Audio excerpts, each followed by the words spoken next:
While I was planning our 10th anniversary, he was already writing the card for hers. This isn't just a piece of paper, it's a timestamp of a life I didn't know I was living. This ink proves that while I was building a future, he was busy perfecting a lie. We like to believe that betrayal arrives with a crash. We think it announces itself with slamming doors, late-night phone calls answered in hushed whispers, or the sudden sharp sting of an overt confrontation. We expect the truth to break our windows or break our hearts in a single cinematic moment of fury. But the truth is much quieter, much more patient, and entirely more terrifying. True betrayal doesn't always break down your front door. Sometimes it sits quietly in your basement for years, buried under old tax documents, winter coats, and plastic bins of holiday decorations, just waiting for a completely unremarkable Tuesday afternoon to completely dismantle your reality. That is what happened to me. I found a single piece of cardboard, a card penned in his familiar, elegant script, a script I had seen on 1,000 grocery lists, birthday cards to my parents, and loving notes left on the kitchen counter next to my morning coffee. Except this card wasn't for me. It was written to a secret lover while our vows still held weight. With just a few sentences, this ink-stained evidence dismantled years of calculated gaslighting. It transformed a quiet, mundane afternoon into a brutal, necessary autopsy of a dead marriage. And as I sat there on the cold floor, listening to the hum of the refrigerator upstairs, I had to confront the most chilling realization of my entire life. Our shared history was never a partnership. It was merely his camouflage. It started as the most ordinary day imaginable. You know those specific afternoons where you suddenly get a burst of nervous energy to organize the spaces you've ignored for years? The garage, the attic, those forgotten plastic storage bins that follow us from house to house, carrying the sediment of lives we've already lived. I was looking for something completely uninspired, an old folder of appliance warranties, I think. The air in the storage area smelled of old cardboard, dust, plastic, and trapped time. I was pulling out old college notebooks, photo albums from vacations we took a lifetime ago, and boxes of mismatched cables. And then, at the very bottom of a deep blue bin, wedged tightly between an old high school yearbook and a collection of handwritten recipe books from my grandmother, I saw a small, cream-colored envelope. My initial reaction wasn't suspicion. Why would it be? When you trust someone completely, your brain automatically protects them from doubt. It was curiosity, maybe even a little bit of nostalgia. I reached down and pulled it out, brushing away a layer of dust. The paper felt heavy, expensive, textured. But the moment my eyes locked onto the front of the envelope, my heart did something strange. It didn't speed up. It felt like it stopped entirely, dropping like a stone into my stomach. There, written across the front, was his handwriting. Anyone who has been with a partner for a long time knows their handwriting better than their own. You know the way they cross their T's, the specific slant of their cursive, the way their pen slightly bleeds into the paper when they pause to think. It was undeniably his. But it was the date and the name that caused the room to tilt. The card predated our actual separation by 2 full years. 2 years of anniversaries, 2 years of shared meals, 2 years of I love you too before turning off the bedside lamp. I opened it. My hands were shaking so violently that the thick paper clicked loudly against my fingernails. I want you to try to imagine reading words written by the person you share a bed with, the person you share a mortgage with, the person whose morning breath you know, whose moods you navigate daily. Imagine reading those words, but they are expressing a profound, agonizingly deep commitment to a stranger. He wrote about her laugh. He wrote about the way he counted down the hours until he could see her again. He wrote about how her touch was the only thing that felt real to him anymore. He wrote, in black ink that looked as fresh as if it had been penned that morning, that she was the only thing keeping him alive in a world full of suffocating obligations. While he was sleeping in my bed, under the blankets we picked out together at a local home goods store, he was dreaming of her. While he was eating the dinners I cooked, he was digesting the memory of her body, her voice, her existence. The physical reaction to a discovery like that is visceral. Your ears begin to ring with a low, deafening hum. The temperature in the room feels like it drops 30 degrees in a fraction of a second. Your skin feels tight, and your chest restricts until breathing feels like swallowing glass. I sat down right there on the dusty floor of that storage room, surrounded by the remnants of my life, holding a 2-ounce piece of paper that had just obliterated my past, my present, and my future. Once the initial shock begins to clear, your brain does something fascinating. It doesn't cry, not yet. It becomes an investigator. It becomes an analytical machine, performing an inventory of your own memory, desperate to make sense of the new timeline it has just been handed. I sat there with the card in my lap, looking at that specific date, October 14th. October 14th. My mind raced backward through the years, searching for that specific autumn. What were we doing that October? Suddenly, a memory locked into place with terrifying precision. That was the year of his father's milestone birthday. We had hosted a massive family dinner at our house. I remembered it vividly because I had spent 3 days cleaning, preparing food, making custom centerpieces, and ensuring everything was absolutely flawless for his family. I remembered how exhausted I was, how my back ached by the time the last guest left. I remembered going upstairs that night, finding him sitting on the edge of our bed, staring out the window into the dark backyard. The lights were off, and he just looked frozen. I walked up behind him, put my hands on his shoulders, and asked him if he was okay. He had seemed so distant all weekend, like a ghost haunting his own house. When I asked him what was wrong, he turned around, looked me dead in the eye, and sighed with a heavy practiced disappointment. "You're always doing this," he had said, his voice laced with a mixture of annoyance and pity. "You're always projecting your own anxieties onto me. I'm just tired from work, and you're suffocating me. Why do you always have to invent drama? You're being incredibly insecure." For years, I carried that moment as a point of personal shame. I genuinely believed I was the problem. I thought I was too demanding, too sensitive, too imaginative. I spent years in therapy trying to fix my anxious attachment style, trying to learn how to give him more space, trying to silence the intuitive voice in my gut that kept screaming that something was fundamentally wrong. I read books on how to be a better spouse, how to communicate without causing tension, how to manage my own mind. That is the true cruelty of gaslighting. It doesn't just make you doubt the other person. It makes you doubt your own sanity, your own senses, the very ground you stand on. It forces you to become an active participant in your own deception. You begin to police your own thoughts, telling yourself, "No, he loves you. He's just stressed. You're being crazy." You become the guard of your own mental prison.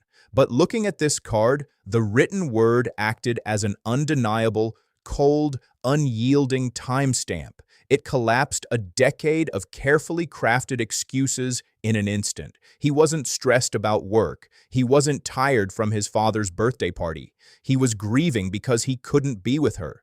The distance I felt wasn't a figment of my imagination. It was a physical, measurable reality. He had removed his heart from our home long ago, leaving behind an empty shell to occupy the space next to me.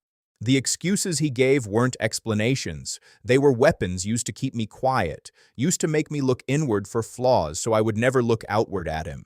When you look back at a marriage that was built on a foundation of infidelity, the most terrifying realization is how incredibly ordinary it looked from the outside. He didn't act like a villain in a thriller. He didn't sneak out of the house in the middle of the night wearing a dark jacket, nor did he lock his phone with panic every time I walked by. He didn't have to. He used the absolute routine of our marriage as his primary shield. He hid his double life within the white noise of our daily existence. Think about how much of a long-term relationship is automated. You wake up, you make the coffee, you ask about the schedule for the day, you feed the pets, you pay the bills, you watch a show together in the evening. It's a script that we all write and follow. It feels safe because it is predictable. And because the script is being spoken, we assume the the actors are fully present in the play. But now, looking back through the lens of this discovery, I realized that his presence at our dinner table was nothing more than a masterclass in performance art. He sat across from me, passed the salt, asked me how my day was, and commented on the weather. He laughed at my jokes. He complained about his boss, but it was all a calculation. It was a performance designed specifically to maintain his social standing, to keep his reputation intact, to ensure that his parents, his friends, and his colleagues saw him as a stable, dependable, happily married man. I wasn't his partner. I wasn't his wife. I was his prop. I was the necessary backdrop for his deception. A man who is single or divorced faces scrutiny. A man who is openly messing around faces judgment. But a man who has a dedicated, loving wife at home, who keeps a beautiful house, hosts his family, and stands proudly by him at company dinners, that man is invisible to suspicion. I was providing him with the ultimate camouflage. Every time I cleaned the house, every time I ironed his shirts, every time I smiled next to him in a photo that we posted online for our friends to admire, I was unwittingly helping him build the fortress that hid his betrayal. He didn't keep me around because he loved me. He kept me around because my presence validated the lie he was telling the world. He needed me to believe the lie so that everyone else would believe it too.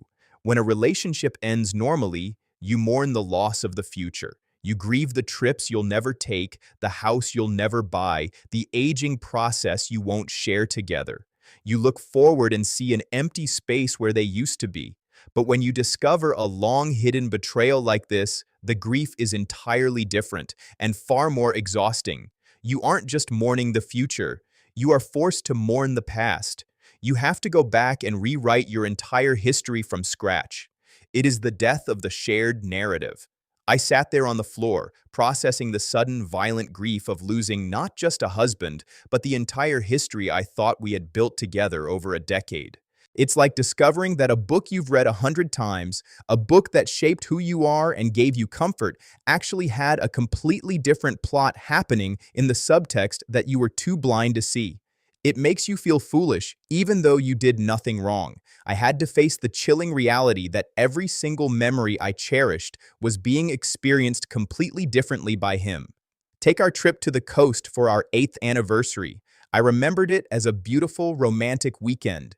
I remembered walking along the foggy beach, holding his hand, feeling a deep sense of security and quiet companionship, thinking how lucky I was to have found him. I remembered us laughing over a terrible seafood dinner at a tourist trap.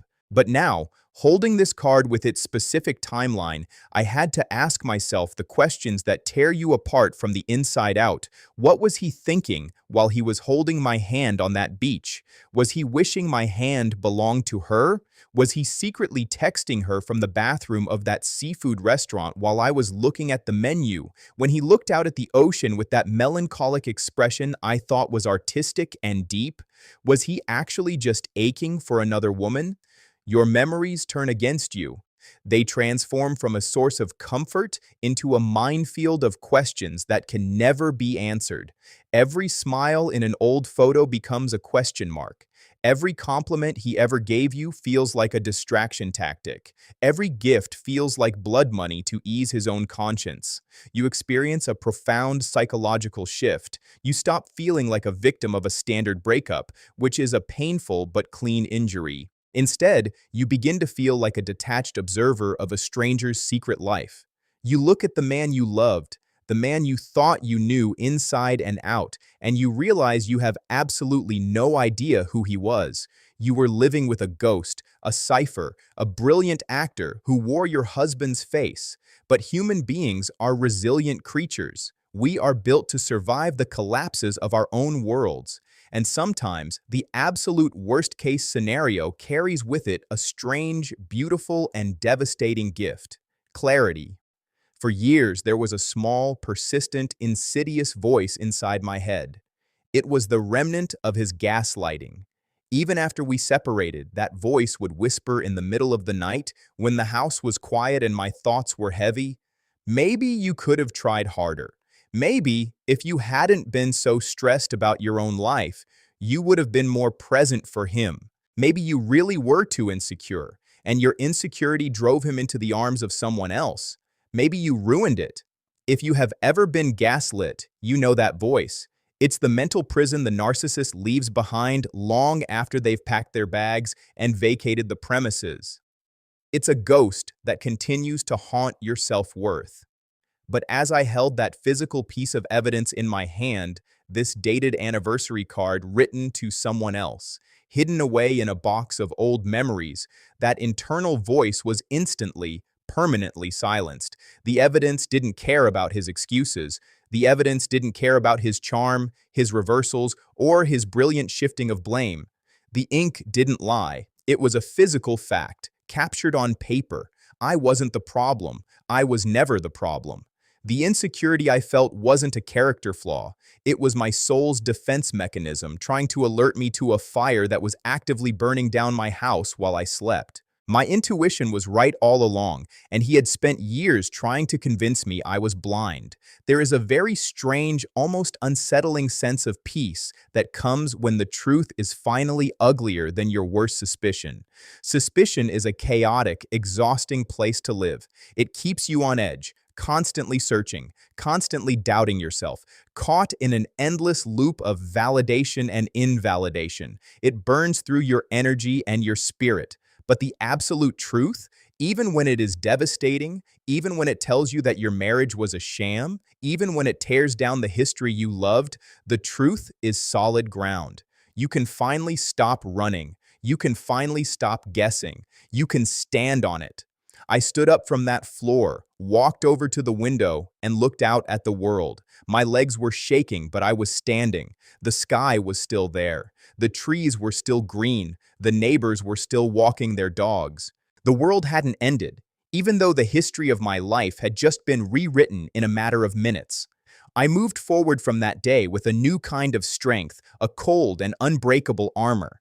It was the knowledge that the version of him I loved, the loyal, honest, deep-thinking partner I thought I was building a life with, never actually existed. He was a character created to keep me compliant, a shadow painted on a wall. And you cannot mourn the loss of someone who was never real. You can only mourn the illusion. Finding that card didn't break me, though it should have. It freed me. It gave me my sanity back. It handed me the key to the prison he built for me. And for the first time in a decade, I stepped outside into the clear, bright, and uncompromising light of reality. I left the box on the floor, I left the card on the table, and I walked out of that room knowing that the truth, no matter how brutal, is always the beginning of freedom.